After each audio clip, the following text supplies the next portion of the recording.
So hello everyone, study and blogs YouTube চ্যানেলের নতুন একটা ভিডিওতে সবাইকে স্বাগত। তো ফ্রেন্ডস, তোমরা যারা আপকামিং টিটিএডিসি এসজি2 এক্সামটা দেবে, আশা করছি যে তোমাদের রিভিশন খুবই ভালো চলছে। তো আজকে আমরা এই ক্লাসটিতে টিটিএডিসি এসজি2 এক্সামের যে সিলেবাসে একটা ইম্পর্টেন্ট টপিক আছে ফিসক্যাল পলিসি, এই টপিকটা থেকে আমরা আজকে 15টা কোশ্চেন করাবো। তো আজকে ক্লাসটা করালে আমাদের ফিসক্যাল পলিসি থেকে টোটাল 60টা কোশ্চেন কমপ্লিট হয়ে যাবে। তোমরা যদি আমাদের প্রিভিয়াস ক্লাসগুলি না দেখে থাকো, অবশ্যই আমাদের প্লেলিস্টে ভিজিট করে প্রিভিয়াস ক্লাসগুলি অ্যাটেন্ড করতে পারো। আর এই কোশ্চেনগুলি কিন্তু এক্সামের জন্য খুবই গুরুত্বপূর্ণ। তোমরা যদি কোশ্চেনগুলি না নোট করে থাকো তো চাইলে কিন্তু অবশ্যই কোশ্চেনগুলিকে নোট করে রাখতে পারো। আর আরেকটা কথা, আমরা আগামী 31 মে টিটিএডিসি এসজি2 এক্সামের জন্য একটা ফুল লেন্থ মক টেস্ট নেব। তোমরা যদি এই মক টেস্টে এনরোল করতে চাও তো অবশ্যই আমাদের হোয়াটসঅ্যাপ নাম্বার দেওয়া আছে 9362059952। এই হোয়াটসঅ্যাপ নাম্বারে মেসেজ করে তোমরা এনরোল করে নিতে পারো। তো মক টেস্টটা হবে রাত্রি ঠিক 8টার সময় 31 মে। আমরা রাত্রি ঠিক 8টা বাজা 10 মিনিট আগে তোমাদের হোয়াটসঅ্যাপে মক টেস্টের পিডিএফ ফর্মটা সেন্ড করে দেবো। তোমরা 10টা বাজার 5 মিনিট আগে আমাদেরকে যে আনসার শিটটা এটাকে আমাদের সেন্ড করে দেবে। তো আমরা চেক করে যার যা ইন্ডিভিজুয়াল মার্ক সবাইকে বলে দেবো। আর এই মক টেস্টটা কিন্তু এক্সামের আগে খুবই গুরুত্বপূর্ণ হবে। তোমাদের একটা অ্যানালাইসিস হয়ে যাবে যে তোমরা এক্সামের জন্য উইক পয়েন্ট বা স্ট্রং পয়েন্টগুলি কী কী বা কোন কোন টপিকগুলিতে তোমাদের ইমপ্রুভ করা প্রয়োজন। তাই এই মক টেস্টটা তোমাদের জন্য খুবই গুরুত্বপূর্ণ। তোমরা যদি কেউ এনরোল করতে চাও অবশ্যই আমাদের হোয়াটসঅ্যাপ নাম্বারে মেসেজ করে এনরোল করে নিতে পারো। তো আগামী 31 তারিখ এক্সাম, তো আর 2 দিন আছে। তো চাইলে কিন্তু তোমরা অবশ্যই মক টেস্টটাতে অ্যাটেন্ড করতে পারবে। ঠিক আছে, তো চলো আজকে ক্লাসটা স্টার্ট করি। তো ফ্রেন্ডস, আমাদের লাস্ট 3টা ক্লাসে 45টা কোশ্চেন কমপ্লিট। তোমরা যারা ওই ক্লাসগুলি দেখোনি অবশ্যই দেখতে পারো। তো আজকে আমাদের 46 নাম্বার কোশ্চেন থেকে স্টার্ট হবে। তোমরা এই কোশ্চেনগুলিকে অবশ্যই নোট করে রাখতে পারো। তো আজকের ফার্স্ট 46 নাম্বার কোশ্চেনটি হলো monetary policy of the union formulated by. ইউনিয়নের যে মনিটারি পলিসিটা আছে এটাকে কে ফর্মুলেটেড করে, কোন সংস্থা? তো এটার আনসারটি হয়ে যাবে RBI, reserve bank of India. Next 47 নম্বর কোশ্চেনটি হলো when was the 16th finance commission was constitute. 16th finance commission এটা কবে কনস্টিটিউট হয়েছে?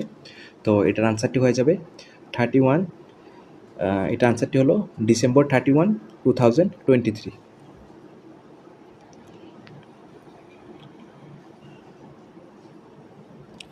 নেক্সট 48 নম্বর কোশ্চেনটি হলো who is the current finance commissioner of India as on February 2024। ফেব্রুয়ারি 2024-এর ডাটা অনুসারে ভারতের বর্তমান ফিনান্স কমিশনারকে? তো এটার আনসারটি হবে শ্রী অরবিন্দ পানাগারিয়া। নেক্সট 49 নম্বর কোশ্চেনটি হলো what was the theme of 2024 union budget. 2024 সালে যে ইউনিয়ন বাজেটটা ছিল এটার থিম কী ছিল? তো এটার আনসারটা হলো বিকশিত ভারত বাজেট 2024। এটা হলো খুব ইম্পর্টেন্ট কোশ্চেন, এটা 2024 ইউনিয়ন বাজেটের থিম। নেক্সট 50 নম্বর কোশ্চেনটি হলো what the 4 pillars of 2024 union interim budget. যে 2024 ইউনিয়ন বাজেট ছিল এটার যে 4টা পিলার এটিগুলি কী কী? তো এটার আনসারটি হবে গরিব, মহিলা, যুবা অ্যান্ড অন্নদাতা, পুর, ওমেন, ইউথ অ্যান্ড ফার্মার্স। এই 4টা হলো যে 2024 ইউনিয়ন বাজেটের পিলার্স। নেক্সট 51 নম্বর কোশ্চেনটি হলো plastic money refers to which cards. তো এটার অ্যান্সারটি হয়ে যাবে credit cards, debit cards and ATM cards, এগুলিকে প্লাস্টিক মানিও বলা হয়। নেক্সট 52 নম্বর কোশ্চেনটি হলো the full form of SLR refers to. তো এসএলআর এর ফুল ফর্ম কি? এটার আনসারটি হবে স্ট্যাটুটরি লিকুইডিটি রেশিও। নেক্সট 52 নম্বর কোশ্চেনটি হলো the full form of CRR. তো এটার আনসারটি হবে ক্যাশ রিজার্ভ রেশিও। নেক্সট 53 নম্বর কোশ্চেনটি হলো the word fiscal came from the word fisc means. Fiscal ওয়ার্ডটা এটা কোথা থেকে এসেছে? ফিস্ক থেকে এসেছে। এই ফিস্ক কথাটির মানে কি? এটার আনসারটি হবে পাবলিক ট্রেজারি অথবা গভর্নমেন্ট ফান্ডস। নেক্সট 54 নম্বর কোশ্চেনটি হলো গভর্নমেন্ট রিসিপ্টস আর ডিভাইডেড ইনটু গভর্নমেন্ট রিসিপ্টস, এটাকে কত ভাগে ভাগ করা হয়? তো এটার আনসারটি হলো গভর্নমেন্ট রিসিপ্টকে টোটাল 2 ভাগে ভাগ করা হয়। এ হলো 1 নাম্বার রেভিনিউ রিসিপ্টস আর 2 নাম্বার ক্যাপিটাল রিসিপ্টস। আর রেভিনিউ রিসিপ্টসকেও 2 ভাগে ভাগ করা হয়, একটা হলো ট্যাক্স রেভিনিউ আর একটা হলো নন ট্যাক্স রেভিনিউ। ট্যাক্স রেভিনিউতে কী কী আসে? Direct indirect tax. আর নন ট্যাক্স রেভিনিউতে আসে ফিস, লাইসেন্স, তারপর পারমিট, ফাইন্স, এগুলি। আর যে ক্যাপিটাল রিসিপ্টস, এগুলির মধ্যে আসে লোনস রিকভারি, ডিসইনভেস্টমেন্ট, বোরোয়িং ইত্যাদি।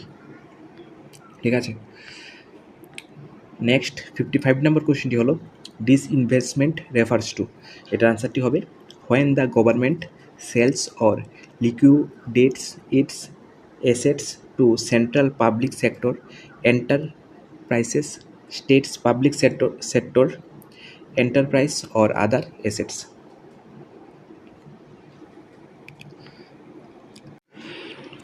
নেক্সট 56 নম্বর কোশ্চেনটি হলো government expenditure are classified as how many type. গভর্নমেন্টের যে এক্সপেন্ডিচারগুলি আছে এগুলিকে কত ভাগে ভাগ করা হয়? তো এটার আনসারটি হলো 2 ভাগে। গভর্নমেন্ট এক্সপেন্ডিচারকে টোটাল 2 ভাগে ভাগ করা হয়। এগুলি কী কী? 1 নম্বর হলো রেভিনিউ এক্সপেন্ডিচার আর 2 নম্বর হলো ক্যাপিটাল এক্সপেন্ডিচার। তো রেভিনিউ এক্সপেন্ডিচার মধ্যে কোনগুলি আসে? রেভিনিউ এক্সপেন্ডিচারের মধ্যে আসে interest payments, defence expenses, salaries to central government, এগুলি আসে নর্মালি রেভিনিউ এক্সপেন্ডিচারের মধ্যে। আর ক্যাপিটাল এক্সপেন্ডিচারের মধ্যে কী কী আসে? ক্যাপিটাল এক্সপেন্ডিচারের মধ্যে আসে loans payments, loans to public enterprises. তো এগুলি আসে ক্যাপিটাল এক্সপেন্ডিচারের মধ্যে। ক্লিয়ার? নেক্সট 57 নম্বর কোশ্চেনটি হলো revenue expenditure also refers to. তো এটার আনসারটি হয়ে যাবে এ রিকারিং এক্সপেন্ডিচার। নেক্সট 58 নম্বর কোশ্চেনটি হলো capital expenditure also refers to. এটার আনসারটি হয়ে যাবে এ নন রিকারিং এক্সপেন্ডিচার। নেক্সট 59 নম্বর কোশ্চেনটি হলো the distribution of taxes between central and state is mentioned in the which schedule. The distribution of taxes between central and state is mention in which schedule. তো এটা কোন শিডিউলের মধ্যে mention আছে? এটা হলো schedule 7 of Indian constitution. সংবিধানের 7ম শিডিউলের মধ্যে এই যে ডিস্ট্রিবিউশন হয় tax between central and state, এটা শিডিউল 7 মধ্যে ইন্ডিয়ান কনস্টিটিউশনে এটা মেনশন করা আছে। তো আজকে লাস্ট 60 নাম্বার কোশ্চেনটি হলো full form of LPG in Indian economy. এলপিজির ফুল ফর্ম কি ইন্ডিয়ান ইকোনমিতে? এলপিজি কিন্তু আরেকটা আছে যে লিকুইড পেট্রোলিয়াম গ্যাস, এটা না, এটা হলো এলপিজি ইন ইন্ডিয়ান ইকোনমি। এটার ফুল ফর্ম কি? এটার আনসারটি হয়ে যাবে লিবারাইজেশন, প্রাইভেটাইজেশন অ্যান্ড গ্লোবালাইজেশন। ঠিক আছে, তো আজকে টোটাল 15টা কোশ্চেন, মানে আমাদের টোটাল 4টা ক্লাসে 60টা কোশ্চেন কমপ্লিট। তোমরা কিন্তু এই কোশ্চেনগুলি কিন্তু এক্সামের জন্য খুবই গুরুত্বপূর্ণ। তোমরা যদি বাকি ক্লাসেসগুলি না দেখে থাকো অবশ্যই ক্লাসগুলি দেখতে পারো। আর আমরা এইভাবে কন্টিনিউ থাকবে আপ টু 3 থেকে 4 তারিখ পর্যন্ত আমাদের ক্লাস চলবে এই এক্সামটার জন্য।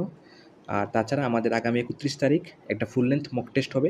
তোমরা যদি এনরোল করতে চাও অবশ্যই আমাদের হোয়াটসঅ্যাপ নাম্বারে মেসেজ করে তোমরা এনরোল করে নিতে পারো। আর তাছাড়া আমাদের একটা ফ্রি মক টেস্ট তো ছিলই, তোমরা আশা করি সবাই দিয়েছো। আর পেড মক টেস্টটা যদি দিতে চাও তোমরা অবশ্যই তাড়াতাড়ি এনরোল করে নাও। ঠিক আছে, আর মাত্র কালকে পর্যন্ত টাইম আছে এনরোলমেন্টের। তোমরা চাইলে অবশ্যই এনরোল করতে পারো। ওকে, তো আশা করি ক্লাসটা তোমাদের ভালো লেগেছে। তো যদি ভালো লেগে থাকে অবশ্যই লাইক করবে।